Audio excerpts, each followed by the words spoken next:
अल्लाह, खुदा, ईश आदि नाम एक ही शक्ति के हैं।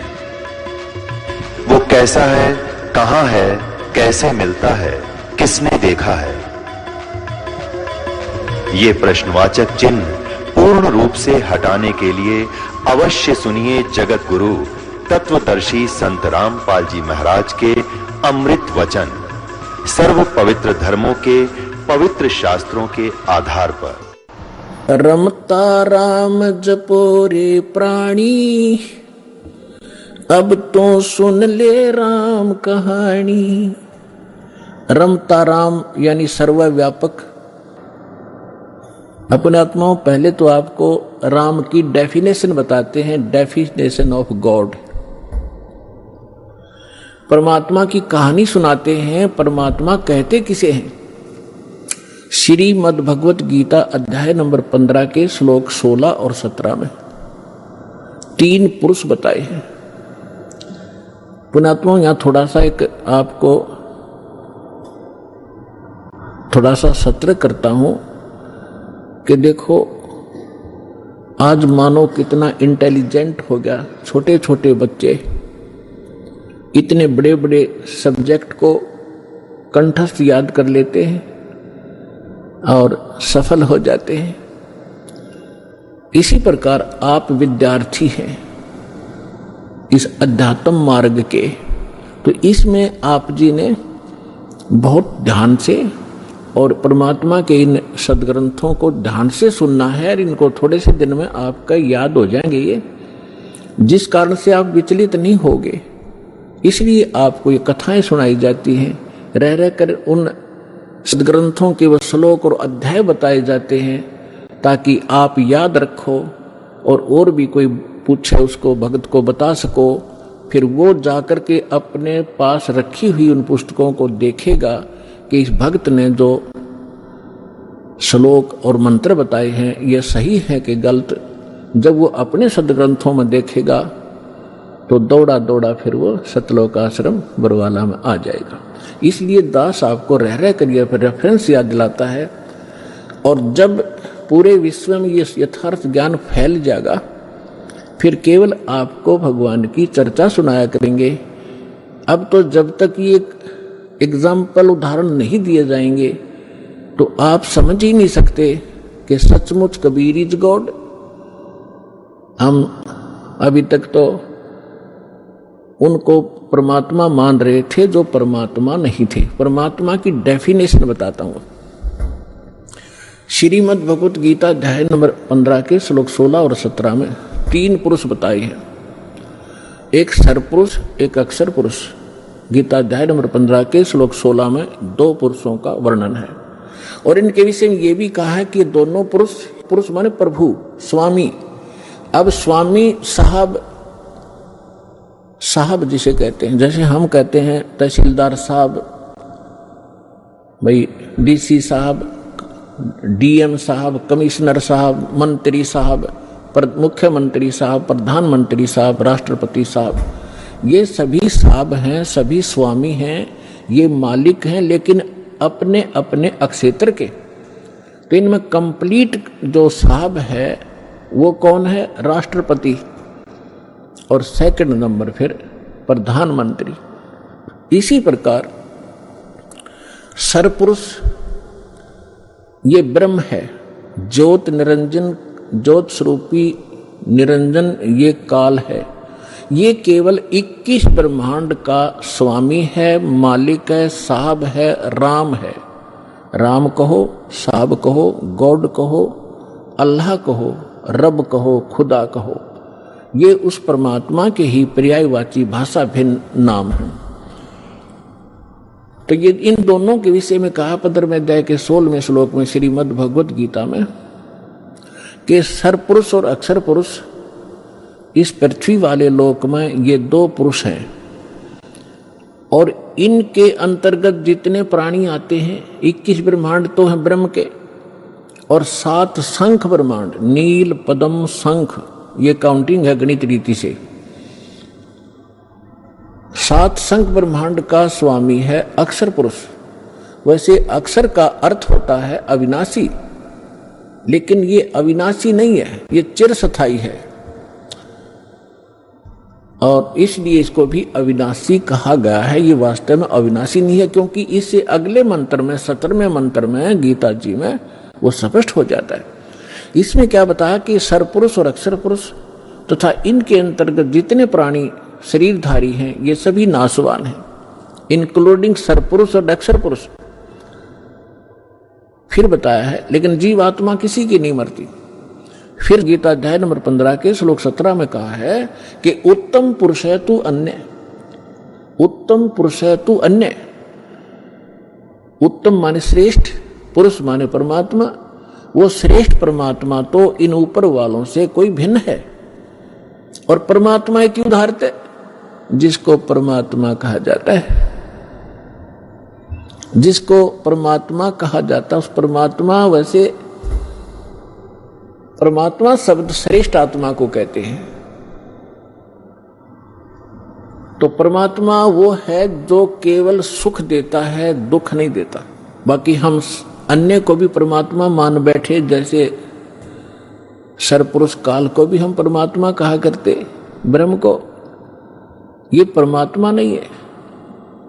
जिस लोक में आप रह रहे हो ये लोक परमात्मा का नहीं हो सकता।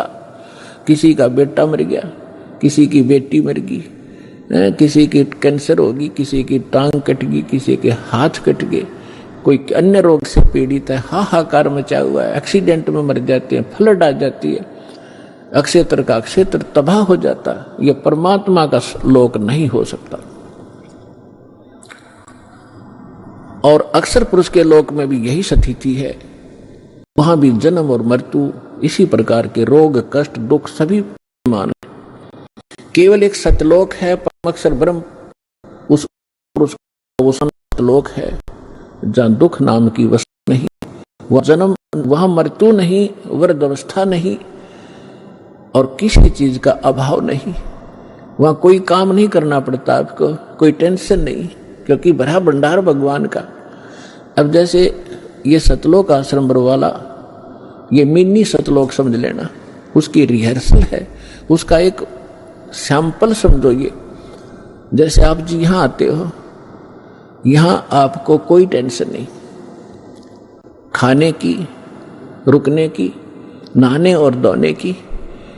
और सारा दिन आप तो एक हफ्ता रुकते हो, 4 दिन रुकते हो, 10 दिन रुकते हो, बना बना भोजन मिलता है, बिछे बिछाए मैट भी मिलते हैं, ऊपर पंखे चल रहे होते हैं, नहाओ धो भगवान का भजन करो, चाहे 10 दिन रुको, आपको कोई टेंशन ही नहीं। और ये सतलोक के अंदर ये सुविधा उपलब्ध है। ये काल का लोक है, यहां भी हम इतनी सुविधा नहीं उपलब्ध करा सकते परमात्मा के बच्चों को। फिर भी हमारा जितना सामर्थ्य है कोशिश खूब करते हैं, क्योंकि सतलोक आश्रम वाला में आम आत्मा नहीं आ सकती, परमात्मा की विशेष लाडली आत्मा ही पहुंच पाती है। भले ही वो दुखी है चाहे सुखी है, फिर यहाँ सुखी करेगा उनको। इसलिए हम संभव कोशिश करते हैं इनको कोई कष्ट ना हो।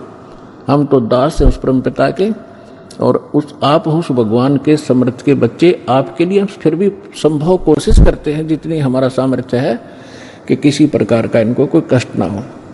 तो कहने का तात्पर्य है कि जितना समय आप यहां बिताओगे, ये आपका समय और ही तरह का होता है।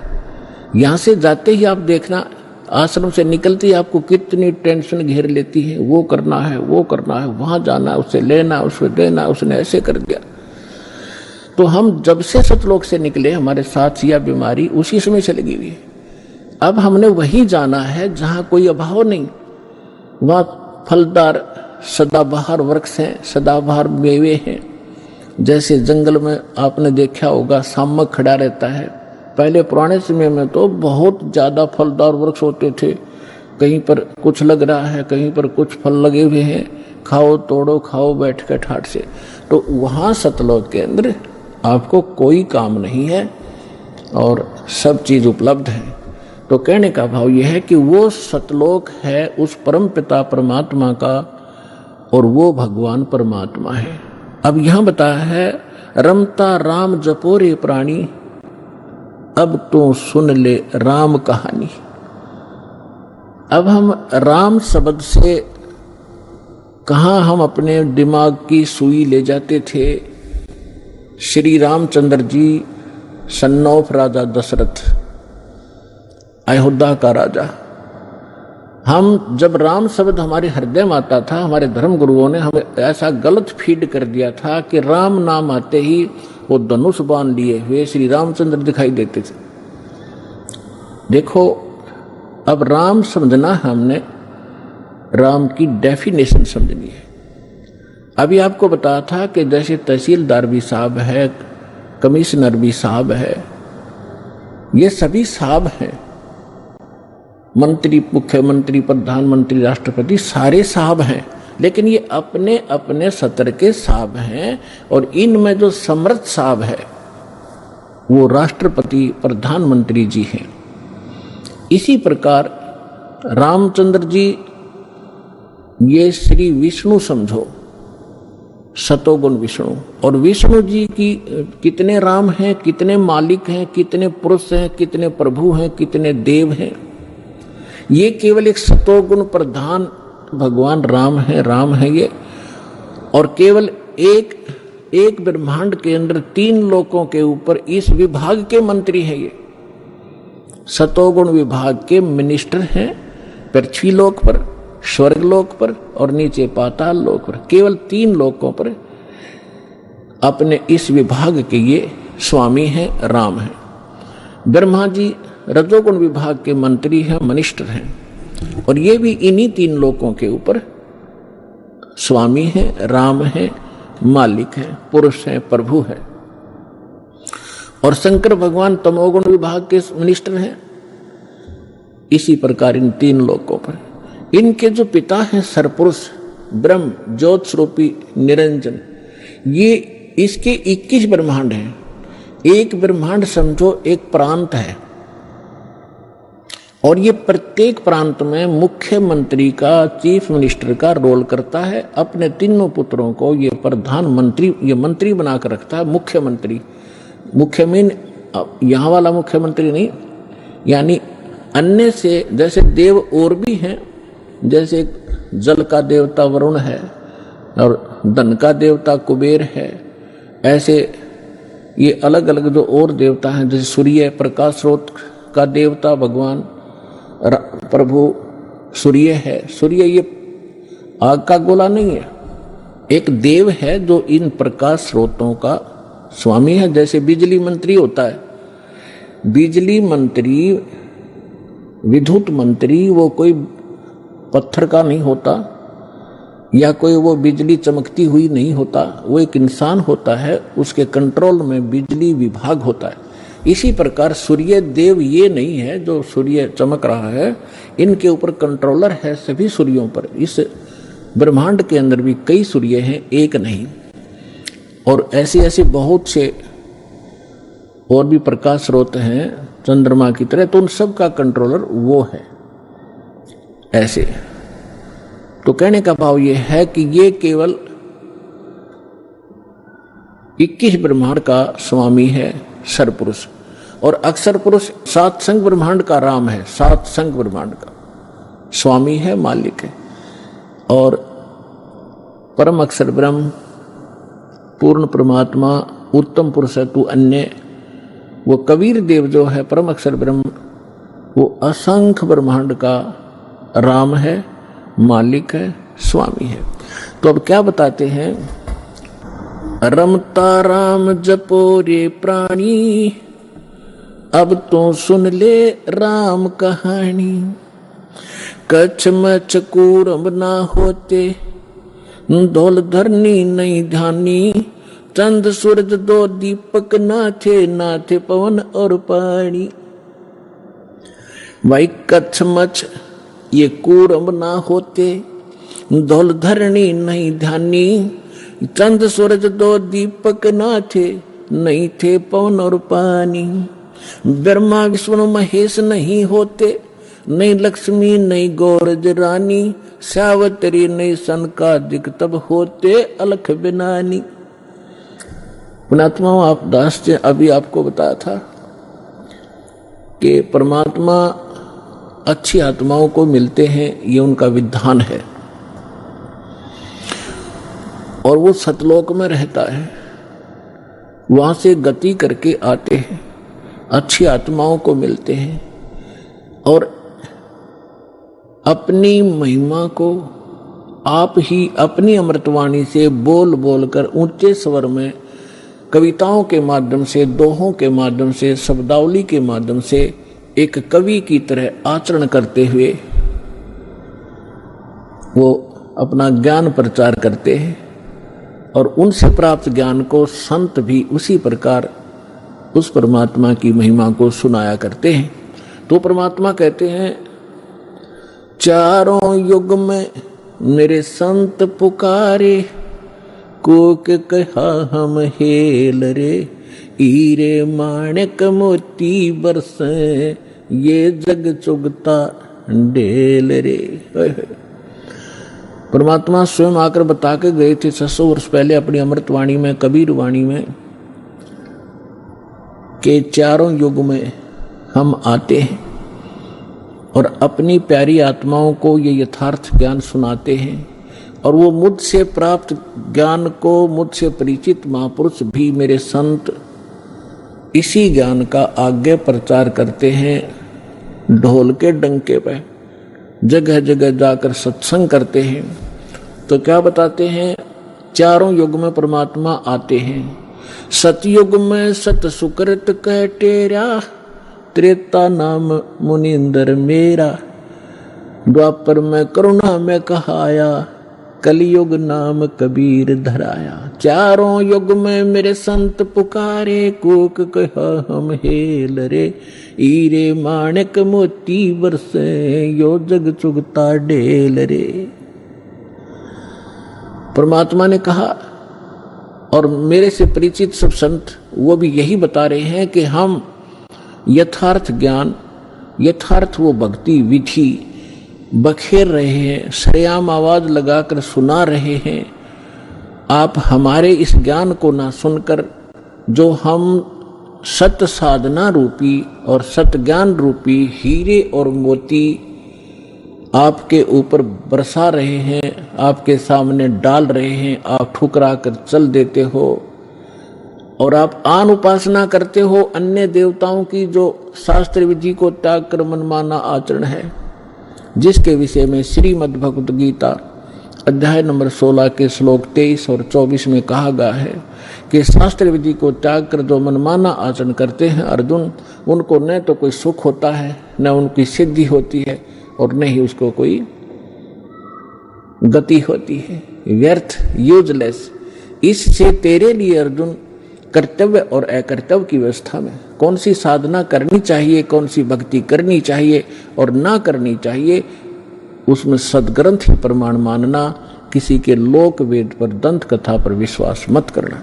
तो जितने भी परमात्मा कहा करते थे कि तुम्हारे जो धर्म गुरु हैं, कबीर परमेश्वर जी कहा करते थे कि तुम्हारे जितने धर्म गुरु हैं ये गलत ज्ञान प्रचार कर रहे हैं, तुम्हें सत भक्ति नहीं बता पा रहे हैं और हम सत भक्ति बता रहे हैं, तुम इनको ठुकरा करके वो साधना कर रहे हो जो ना तुम्हें सुख कर सकती है, ना तुम्हारा भविष्य में आने वाले आपदाओं को नहीं टाल सकती है। आपके प्रारब्ध में, आपकी किस्मत में जो लिखा है आपका कष्ट, उसका निवारण नहीं कर सकते। तो वो आप डड़े ढो रहे हो, कंकर पत्थर इकट्ठे कर रहे हो, उनको हीरे और मोती जान के, वो तुम्हारी भारी भूल है।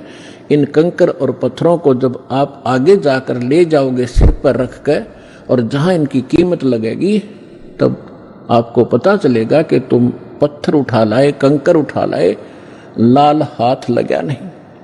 तो क्या बताते हैं, चारों युग में मेरे संत पुकारे, कोक कहा हम हेल रे, हीरे माणिक मोती बरसे, ये जग चुगता ढेल रे। कि हम सत साधना, सत भक्ति रूपी हीरे मोती आपके ऊपर बरसा रहे हैं और आप फिर भी कंकर पत्थर यानी आन उपासना करने में लगे हुए हो, उन देवी देवताओं की पूजा करते हो जो तुम्हें कभी सुख नहीं दे सकते। वो स्वयं सुखी नहीं, उनका अस्थायी समय सबका सब नाशवान है। फिर पकड़ थिर रही है, समर्थ की शरण गह कर ही आप सुखी हो सकते हो। समरथ का शरणाग हो, रंग होरी हो, वाई कदे न हो ए काज राम रंग होरी हो। कहते समर्थ की शरण पकड़ो, ग्रहण करो, फिर कभी भी आपके ऊपर कोई आपदा नहीं आवेगी यदि आप मर्यादा में रहोगे। पर भी लेन जात है दुनिया, हमरा ज्ञान किने ना सुनिया। परमात्मा ओए होए कितने दुखी होकर कहते हैं कि तुम पर भी लेन जाते हो, वहां पर कहीं पर कोई कुंभ का मेला लग जाता है, उस जोड़ में, तालाब में, जिसमें गधे भी ना नहावे, बड़े पानी भी ना पिए, और उसमें तुम नहाकर कल्याण समझते हो अपना। तुमसे पहले वहां मछलियां, मेंढक सभी विद्वान रहते हैं, उनका मोक्ष नहीं होता। अपने सदग्रंथों का आधार मान और संत महापुरुष जिनको भगवान मिले उनकी वाणी को आधार मानकर साधना कीजिए, तभी सफलता होगी। तो भगवान कहा करते कि पर भी लेन जात है दुनिया, और हमरा ज्ञान किन्हें ना सुनिया। तो यहां क्या बताना चाहते हैं भाई, कच्छ मच्छ कूरम ना होते, दौल धरनी नहीं ध्यानी, ये चंद सूरज दो दीपक ना थे, नहीं थे पवन और पानी। ब्रह्मा विष्णु महेश न होते, नहीं लक्ष्मी गौरज रानी, सावतरी नहीं सनकादिक तब होते अलख विनानी। अब आदरणीय गरीबदास साहिब जी कह रहे हैं परमात्मा से प्राप्त उस यथार्थ ज्ञान के आधार से कि पहले, सबसे पहले कुछ भी नहीं था, केवल एक परमात्मा था। और यही हमारे वेद बताते हैं, और यही वो महापुरुष बताते हैं, और यही परमात्मा स्वयं आकर ज्ञान देते हैं। हम ही अलख अला हैं कुतुब गोस और पीरे, गरीबदास खालिक धनी हमरा नाम कबीरे। ए स्वामी सृष्टा में सृष्टि हमार तीरे, दास गरीब ऊपर बसूं अधर बसूं अवगत सत्य कबीरे। परमात्मा ने स्वयं भी अपनी महिमा बताने की चेष्टा की, पर हम बालक इतने हैं, हम परमात्मा को पहचान नहीं सके, क्योंकि हम बाल बुद्धि बना दिए इन अज्ञानी संतों, महंतों, मंडलेश्वरों ने, गुरुओं ने। अपनात्माओं, सबसे पहले भगवान ने आपको शिक्षित किया और फिर इस ज्ञान को आप तक पहुंचाया। अब जितने भी आप यहां आए हो किसी भी धर्म मजहब से, सबसे पहले आपने ये ज्ञान सुना होगा तो बहुत बुरा लगा था, और आज आपको कैसा लग रहा है कि हे भगवान, अगर पृथ्वी पर ज्ञान है तो ये है ना, सब अज्ञान भरा पड़ा है। तो काल ने इतना ज्ञान ठुकवा दिया हमारे परमात्मा के बच्चों में कि ज्ञान से दूर भाग रहे, विरोध कर जाते हैं, अपना जीवन नाश कर लेते हैं। लेकिन इसलिए परमात्मा ने आपको शिक्षित बनाया। आज बूढ़े से लेकर बालक तक सबको अक्षर ज्ञान है। अगर मान ले कोई बुजुर्ग रह भी रहा कि तक कोण में ना पढ़ जाओ, तो उसके पोता पोती और उसके बेटे सारे शिक्षित तो बैठ कर समझाओगे कि नहीं पिताजी ऐसे है, ये सही लिखा है, इसमें गीता से हमने मिला लिया, तो भी मान जाएगा। तो इसलिए मालिक ने यह समय सेलेक्ट किया था कि जब बिचली पीढ़ी आवेगी और कलयुग 5505 बीत जाएगा, तब इस ज्ञान का हम ढोल के डंके पर प्रचार करेंगे और सब बच्चे मेरी शरण में आएंगे, सबका मोक्ष होगा। पूरे विश्व के बच्चे परमात्मा के ही बच्चे हैं, चाहे कोई हिंदू है, मुसलमान है, सिख है, ईसाई है, हम एक पिता के बच्चे। हम अपनी गलती से अलग अलग हो गए, हमें ज्ञान ठीक ना मिलने से हम भिन्न भिन्न हो गए। परमात्मा का आदेश है कि इस ज्ञान को सुनकर सब फिर एक होंगे और सबका मोक्ष होगा।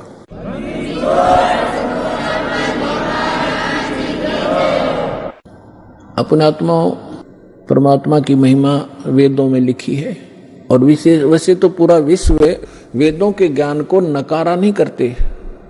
केवल एक पंथ है और उस पंथ की जो ब्रांचें हैं वो ही अपनी मंदबुद्धि के कारण ये कहते हैं कि हम वेदों और गीता को नहीं मानते।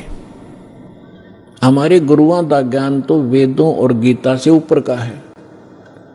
जब दास ने उस पंथ के यानी राधा स्वामी पंथ के प्रवर्तक श्री शिवदयाल जी महाराज आगरा के रहने वाले जो जिसे राधा स्वामी पंथ चला बताते हैं, जो इनका प्रमुख है, उसका ज्ञान पढ़ा और फिर वेदों से देखा, संतों की महापुरुषों की वाणी से देखा, उसने कख भी पता नहीं अध्यात्म मार्ग का। और उसके अनुयायी नु कहते हम तो वेदों को और गीता को नहीं मानते, हमारा ज्ञान तो इससे ऊपर का है। उसकी झलक आपको कई बार दिखा रखी है, फिर दिखाऊंगा। उन्हें सतनाम का पता नहीं, सतलोक का पता नहीं वो कैसा है और वहां क्या सतिथि है, खाक है उनके पास ज्ञान। और इनमें से राधा स्वामी पंथ से ही कौन से पंथ निकले हैं? धन धन सतगुरु सच्चा सौदा सिरसा और जगमाल वाली, और दनौद के अंदर ताराचंद, जय गुरुदेव मथुरा में, ठाकुर जी एक हुए हैं वो राधा स्वामी के ही, और दिल्ली के अंदर सावन कृपाल मिशन, और भी नरे बहुत गणे इनके पंथ। ये सारे समझो उसी कुएं का जल है जिसमें जल के स्थान पर कुछ भी नहीं है, खाली है। वो खारा पानी है, यो जलैस है, ये समझो। यानी उनका ज्ञान गलत है।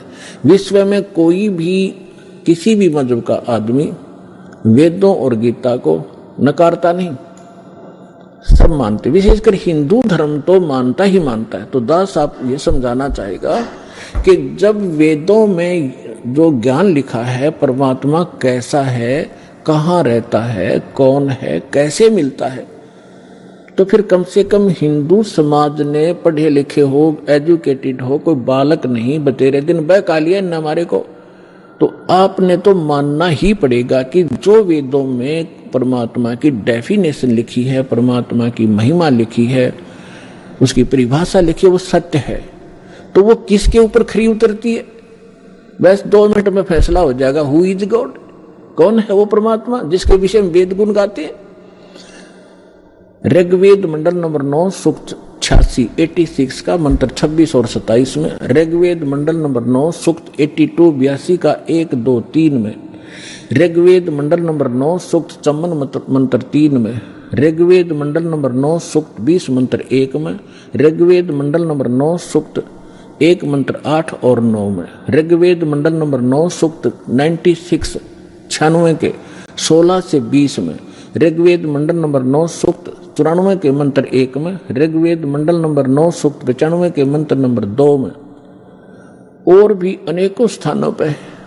इसमें क्या लिखा है कि वो कबीर देव, कबीर साहब, कबीर भगवान वो ऊपर सतलोक में, अमरलोक के तीसरे भाग में वहां बैठा है, सभी ब्रह्मांडों के ऊपर।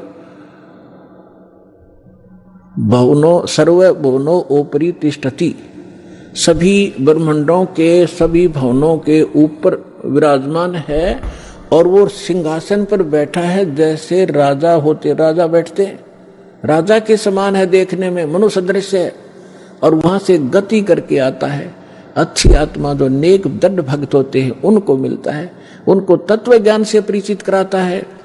और वो परमात्मा एक कवियों की तरह आचरण करता हुआ एक प्रसिद्ध कवि की भी उपाधि प्राप्त करता है, और स्थान स्थान पर जाकर ऊंचे स्वर में गरज गरज कर अपनी वाणी को स्वयं ही कहीं खड़ा होकर के बोलने लग जाता है, और अपनी महिमा की वाणी को लोकोक्तियों के माध्यम से, दोहों के माध्यम से, शब्दों के माध्यम से, वाणी के माध्यम से वो बोल बोल कर गा के सुनाता है, जिस कारण से एक प्रसिद्ध कवियों में से भी एक प्रसिद्ध कवि कहलाता है। लेकिन वो भगवान होता है, वो समर्थ होता है। तो ये क्वालिटी किसके अंदर है? ये तो वेदों ने बताया। और फिर कि भगवान मनुष्य सदृश है, वहां से चलकर आया, तख्त पर बैठा है, सिंहासन पर बैठा है। और जिन महापुरुषों के दास ने नाम गिनाए, एक बार फिर नाम गिनाता हूं, क्योंकि ऐसे महापुरुषों के बार बार नाम लेने से भी हमारी आत्मा शुद्ध होती है। आदरणीय ध्रुवदास साहिब जी, आदरणीय मुल्कदास साहिब जी, आदरणीय नानक देव साहिब जी, आदरणीय दादू साहिब जी, आदरणीय गरीबदास साहिब जी, गांव छुड़ानी, जिला जज्जर हरियाणा वाले, आदरणीय घीसा दास साहिब जी, गांव खेखड़ा, जिला बागपुर उत्तर प्रदेश वाले, आदरणीय स्वामी रामानंद जी काशी वाले, अपनात्मा दास जिन महापुरुषों के नाम गिना रहा है, आप ये ना समझना कि जहां ये रहा करते वहां बड़ी भक्ति होगी, वहां कख नहीं किसी के पास।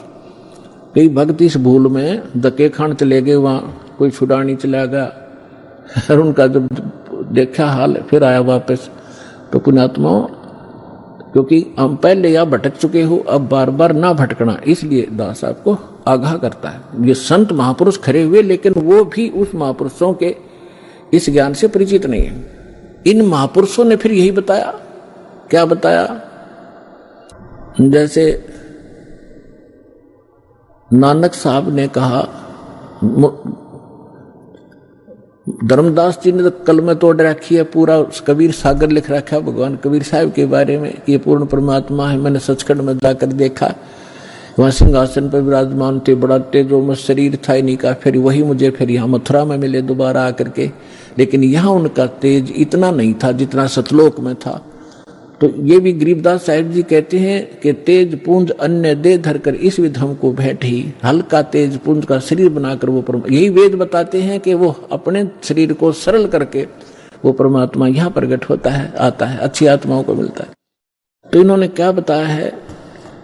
जैसे धर्मदास जी ने कहा कि आज मोहे दर्शन दियो जी कबीर, आज मोहे दर्शन दियो जी कबीर, सतलोक से चल कर आए, सतलोक से चल कर आए, काटन काल की जंजीर, आज मोहे दर्शन दियो जी कबीर, आज मोहे दर्शन दियो जी कबीर।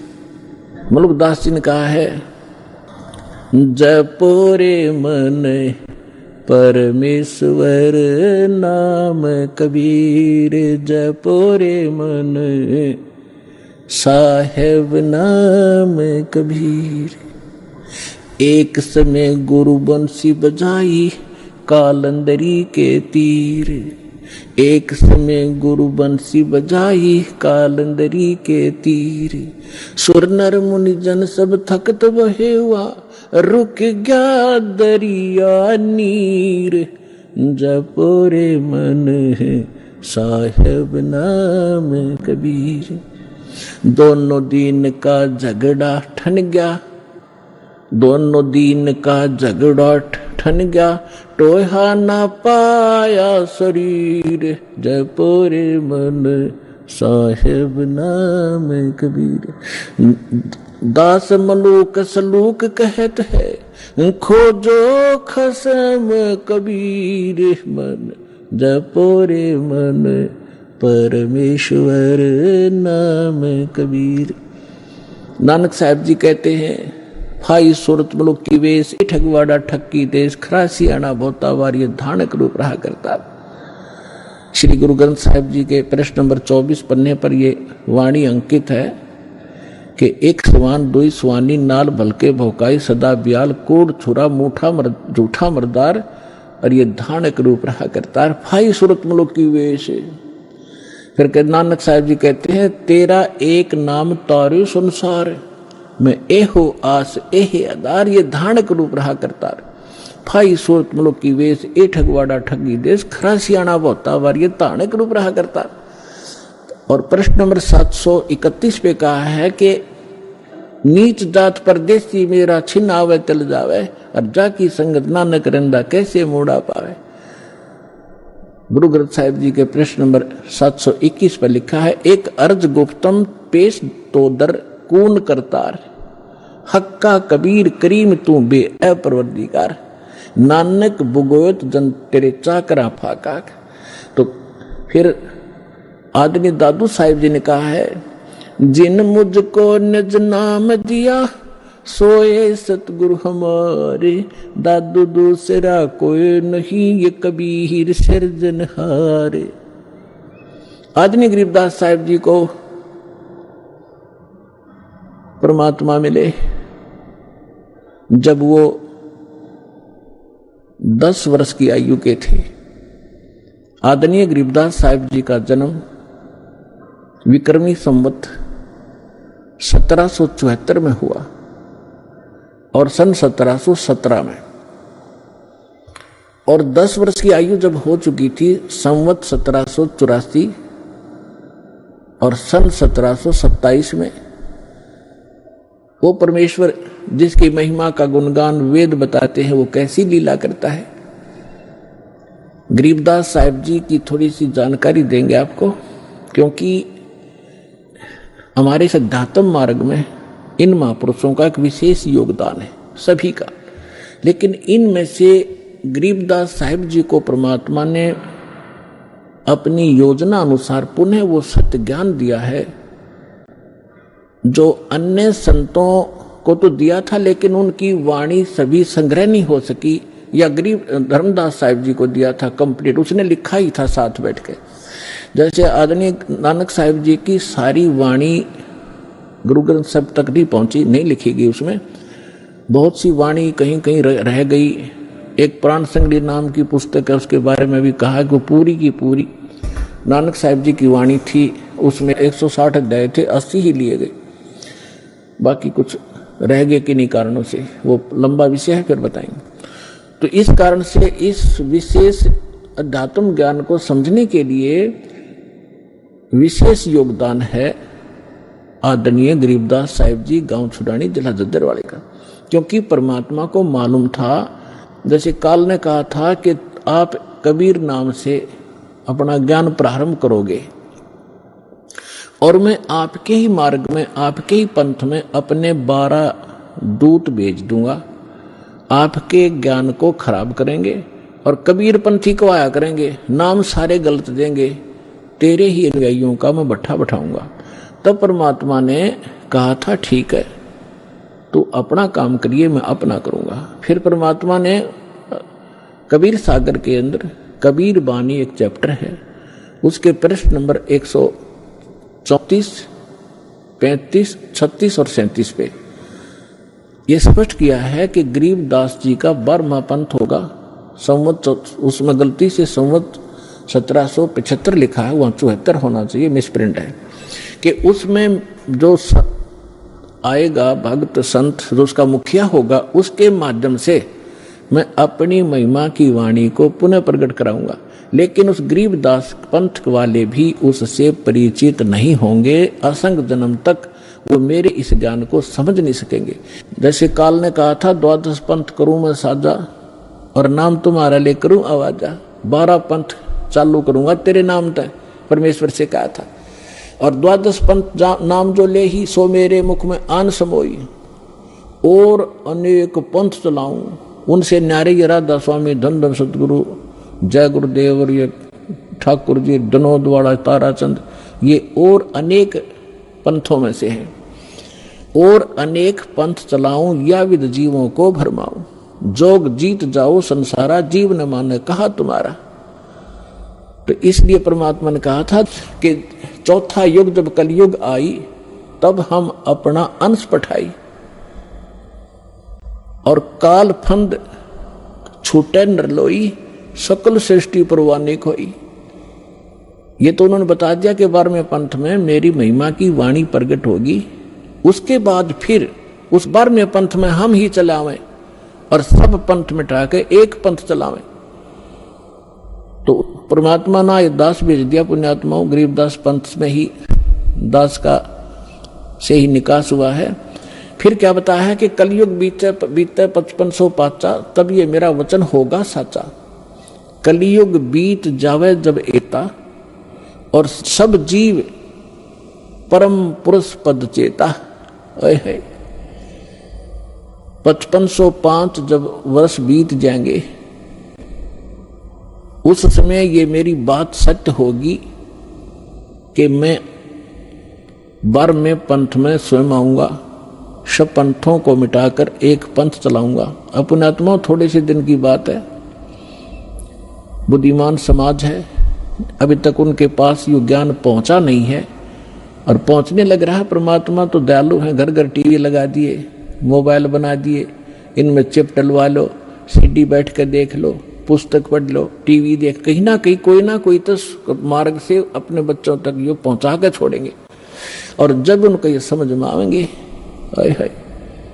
ऐसे आएंगे दौड़कर और सब एक हो जाएंगे, सबका मोक्ष होगा, सब यहां भी सुखी होंगे और सतलोक जाएंगे, जहाज भर भर कर भगवान आपको सतलोक छोड़ का होगा।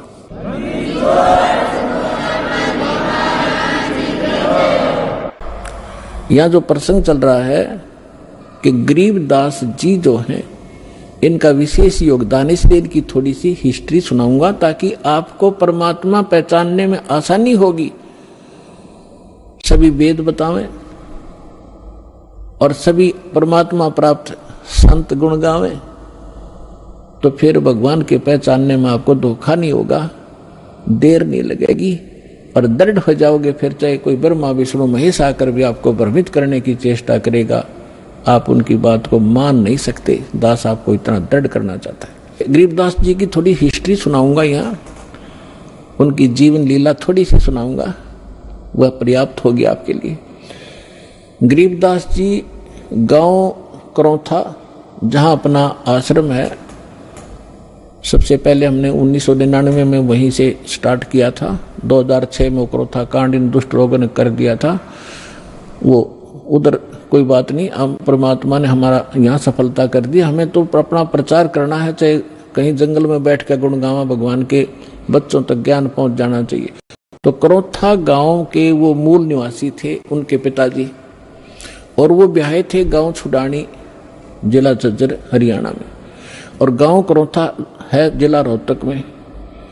तो यहाँ उनके नाना के छुडानी के अंदर यानी गरीबदास जी की माता का कोई भाई नहीं था, जिस कारण से उनके नाना जी ने उनके पिताजी श्री बलराम जी को, उनका धनखड़ गोत्र है, अपने घर पे छुडानी में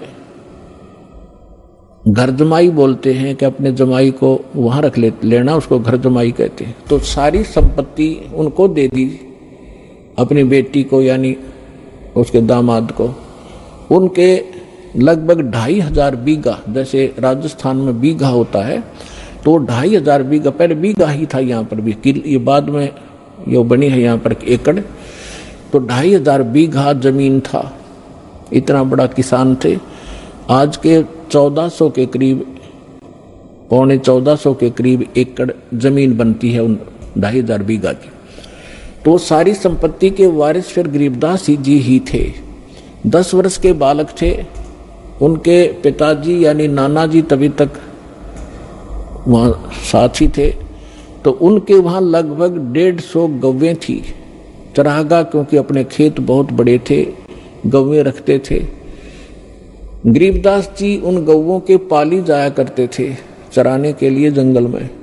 उनके साथ में अन्य गांवों के कुछ उनके किसान के यहाँ जो किराए पर पाली होते थे, और कुछ अन्य गांव वाले भी अपनी गौवों को उनके खेतों में चराने के लिए साथ चले जाते थे। संवत 1784 यानी सन 1727 और फागुन उतरते की द्वादशी यानी फागुन सुदी द्वादशी को दिन के लगभग 10 बजे सभी गौवें चल रही थी। कोई बैठी हुई थी वृक्षों के नीचे, जांडी उस साइड में जैसे राजस्थान के अंदर जांड होते हैं ना, जांडियां, ऐसा ही स्थिति थी उस क्षेत्र की उस समय, जो आज बहुत से क्षेत्र में राजस्थान के अंदर। तो वहां जांडी ज्यादा होती थी, उन जांडियों के पास बैठी थी। और एक रास्ता है, गांव कबलाना है, छुडानी की सीमा से सटा हुआ। गांव कबलाना से गांव छुडानी में कच्चा रास्ता आता था।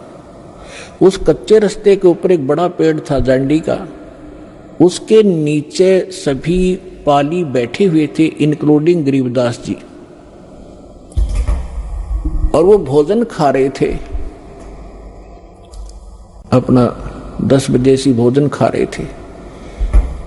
उसी समय परमात्मा सतलोक से आए कबीर देव, एक जिंदा महात्मा का वेशभूषा बना के। कलयुग के अंदर वो जिनको मिले हैं जिंदा, जैसे जिंदा महात्मा कैसा होता है, मुसलमानों के अंदर विशेषकर इस वेशभूषा के फकीर पाए जाते हैं। सिर पर काला टोप होता है ऊंचे से चुंडे का नू ऐसे खड़ा सा, और एक ही ओवरकोट होता है काले कपड़ों का, काले कलर का ओवरकोट टाइप एक वस्त्र पहनते हैं, और एक अंडरवियर कच्छा घुटनों तक का। ऐसी वेशभूषा वाले को जिद्दा महात्मा कहते हैं। दाढ़ी केस बड़े हुए होते हैं उसके। इस वेशभूषा में परमात्मा थोड़ी सी दूर पर सतलोक से आकर उतरे, और उस रास्ते, कच्चे रास्ते जा रहे थे, साथ में पाली बैठे थे, गरीबदास जी भी बैठे थे। उन पालियों में बड़े भी थे, कोई 40 वर्ष का, कोई 30 वर्ष का, कोई 10-15 वर्ष का, कोई 50 वर्ष के वृद्ध भी थे, प्रौढ़ भी थे। तो उस समय एक विशेषता थी, रास्ते चलते थे, साधु संत का तो आदर था ही था, आम व्यक्ति को भी विशेष रिगार्ड दिया करते थे और प्रार्थना करते थे, आओ जी भोजन पालो, दूर से चलकर आए हो, पैदल चल रहे, आओ महाराज बैठो, भोजन पाओ। खड़ा हो गया एक आध भक्त और हाथ जोड़ दिए। परमात्मा तो आए उसी लिए थे, बैठ गए उनके पास। तब कहा जी भोजन पाओ। परमात्मा ने कहा, कबीर परमेश्वर ने, उस परम अक्षर ब्रह्म ने, कि भाई भोजन मैं खा के आया हूं अपने गांव से। पालियों ने पूछा आपका गांव कहाँ है महाराज, आपका डेरा कहाँ है? कि मेरा डेरा सतलोक के अंदर है,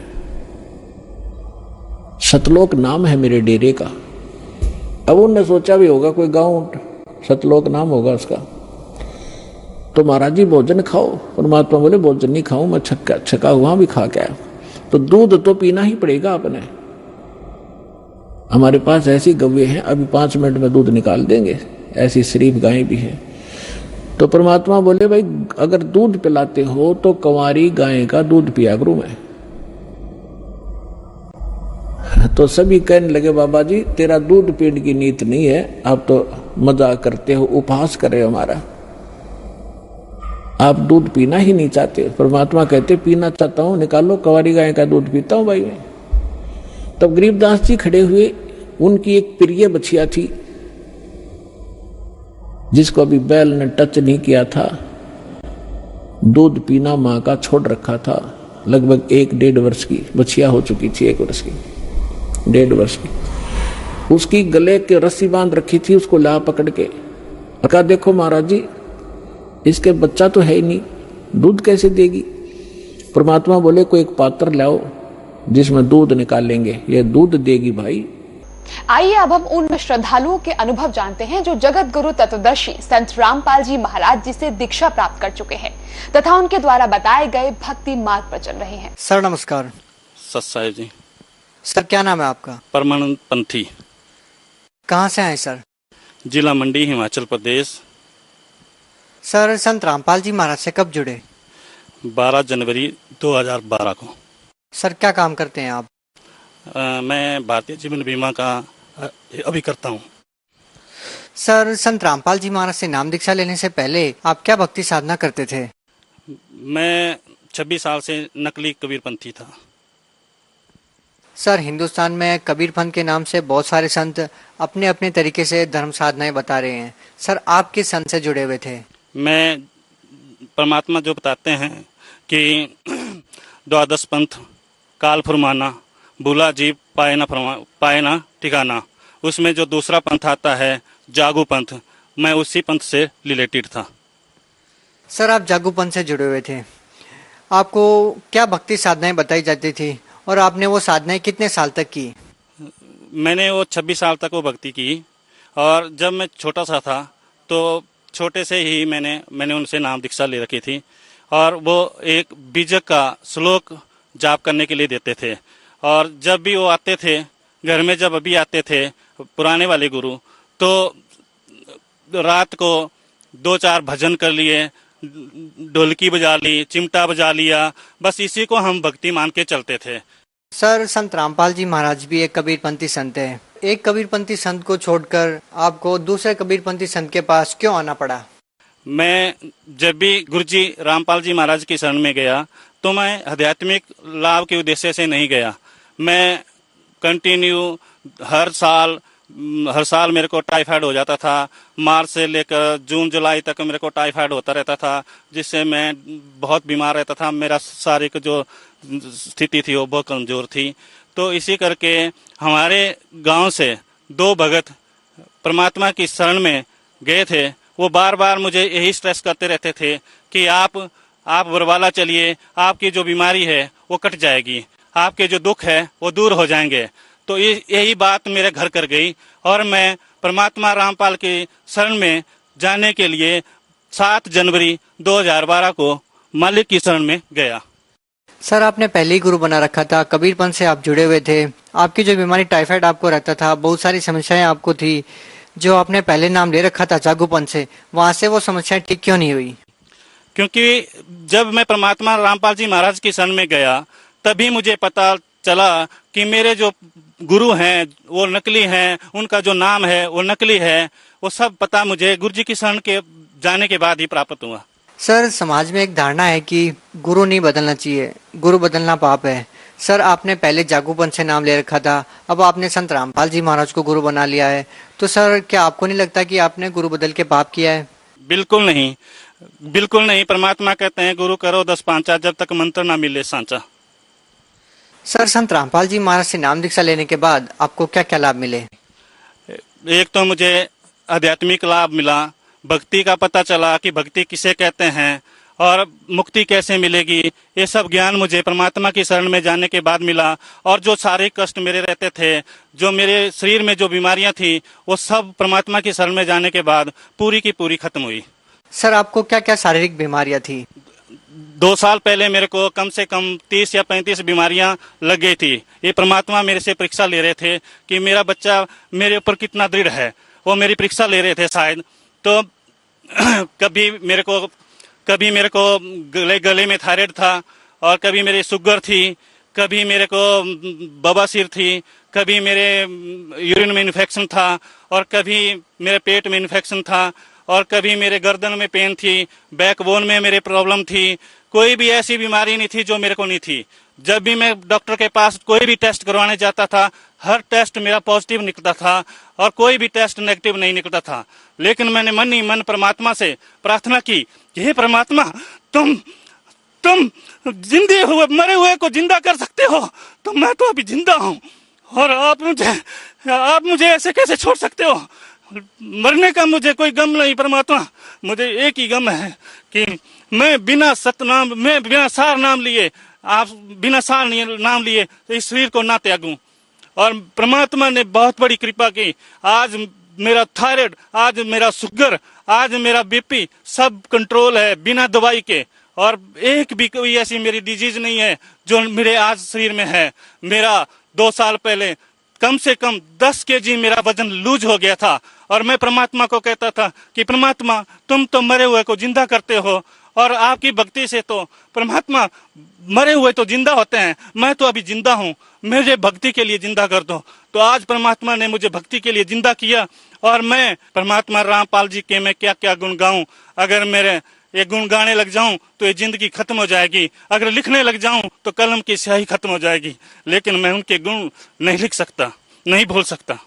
सर, आप जिसको परमात्मा बोलते हैं, जैसा कि आपने बताया कि आपको बहुत सारी बीमारियां थी, इतनी सारी बीमारियां संत रामपाल जी महाराज से नाम दीक्षा लेने मात्र से आपकी ठीक हो गई।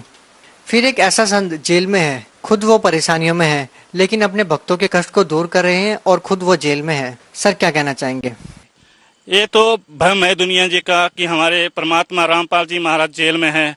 वो तो पता नहीं किस किस के कल्याण करने के लिए जेल में गए हैं, हमारे जैसे हमारे भाइयों का कल्याण करने के लिए जेल में गए हैं। ये तो परमात्मा की लीला है, और मुझे शर्म आती है इस देश के कानून से, देश के प्रशासन से, देश के न्याय व्यवस्था से, जिन्होंने 2 साल से परमात्मा रामपाल जी महाराज जी को बिना वजह से, बिना कोई आरोप से जेल में बंद करके रखा हुआ है, जिसमें आज 18 महीने हो गए हैं और एक भी आरोप सिद्ध नहीं कर पाए। इससे साबित होता है कि ये सारा प्रोपेगेंडा मीडिया का और प्रशासन का और जितने भी धार्मिक गुरु हैं उनका मिली भक्त से ये सारा प्रोपेगेंडा बनाया गया है।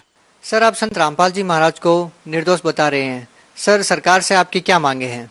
हम 2006 से परमात्मा रामपाल जी महाराज के ऊपर इन्होंने झूठा एक मर्डर का केस बनाया हुआ है, झूठा एक मर्डर का केस बनाया हुआ है। हम 2006 से लेके आज तक इनसे सीबीआई की जांच करवाने के लिए बार बार यही बोल रहे हैं। हमारे भगत जब भी जाते हैं तो यही बोलते हैं, अगर हम झूठे हैं, हमारे गुरुजी झूठे हैं, तो हमें भी जेल में डालो, चाहे फांसी दो, लेकिन सीबीआई जांच तो करे और दुनिया को ये बताए कि सच्चाई क्या है। लोगों को गुमराह करके एक हमारे गुरुजी को, हमारे परमात्मा को और हमारे भक्तों को झूठा बोल के और उनको अनाप शनाप बोल के दुनिया में मीडिया के द्वारा झूठा प्रचार कर रहे हैं।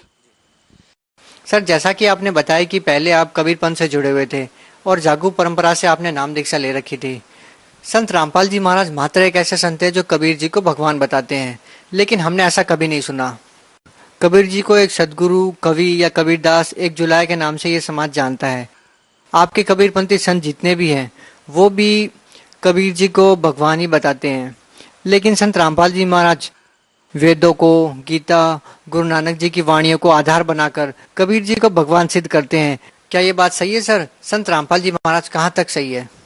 बिल्कुल सही है। परमात्मा रामपाल जी जो बता रहे हैं बिल्कुल सही बता रहे हैं। सर, संत रामपाल जी महाराज किस आधार पर कह रहे हैं कि कबीर जी भगवान है? परमात्मा रामपाल जी पवित्र गीता, पवित्र वेद, पवित्र कुरान और पवित्र बाइबल के अंदर प्रमाणित करके सारी दुनिया को दिखा रहे हैं, हाथों में दिखा रहे हैं, प्रोजेक्टर से दिखा रहे हैं कि बेटा यहाँ लिखा है। सर, आपने हिमाचल से सैकड़ों किलोमीटर दूर हरियाणा के एक छोटे से गांव से निकले एक ऐसे संत से नाम दीक्षा ली जिसकी बहुत ही साधारण सी वेशभूषा है। जैसा कि हिंदुस्तान में संतों की परिभाषा ये है कि भगवा कपड़े पहनते हों, मालाएं पहनते हों, जटा रखते हों, लेकिन संत रामपाल जी महाराज को देख के ऐसा नहीं लगता कि जैसा कि समाज में माना जाता है कि वो एक संत है। क्या आपने एक ऐसे संत को गुरु बनाया जिसकी वेशभूषा बिल्कुल ही साधारण सी है? क्या आपको लगता है कि संत रामपाल जी महाराज जी वास्तव में पूर्ण संत है? बिल्कुल पूर्ण संत है परमात्मा जी। सकल से परमात्मा संत नहीं लगते, लेकिन इनके अंदर जो ज्ञान है, जो इनके अंदर जो शक्ति है, उससे ये बिल्कुल प्रमाणित होता है कि दुनिया में इनके बराबर कोई संत इस पृथ्वी में कोई नहीं है। ये परमात्मा की वाणी है कि कंठी माला सुमनी पहने से क्या हो, ऊपर डूंडा साध का अंदर जाए खो।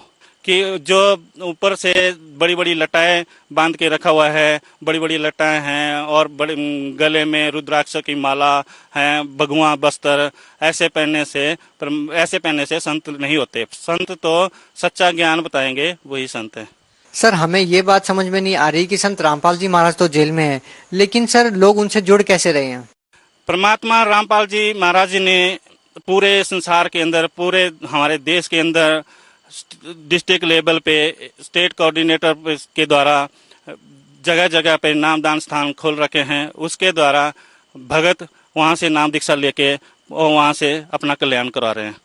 सर, जैसा कि संत रामपाल जी महाराज के श्रद्धालु कहते थे कि संत रामपाल जी महाराज जब भी आशीर्वाद देते थे या वो जब भी सतलोक आश्रम में जाते थे तो उनके भयंकर से भयंकर कष्ट दूर हो जाते थे, जैसा कि आपने बताया।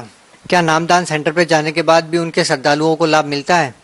जी भगत जी, बिल्कुल मिलता है, क्योंकि परमात्मा के नाम में ही शक्ति है। परमात्मा का नाम में ही शक्ति है और परमात्मा का नाम सुमन करने से ही सारे कष्ट दूर होते हैं। सर, आखिरी सवाल आपसे जानना चाहेंगे कि सर आप भगत समाज को क्या संदेश देना चाहते हैं? मैं भगत समाज को यही संदेश देना चाहता हूँ कि जल्द से जल्द परमात्मा रामपाल जी महाराज की शरण में आइए और जन्म मरण से छुटकारा पाइए। बहुत बहुत धन्यवाद। सत साहेब जी।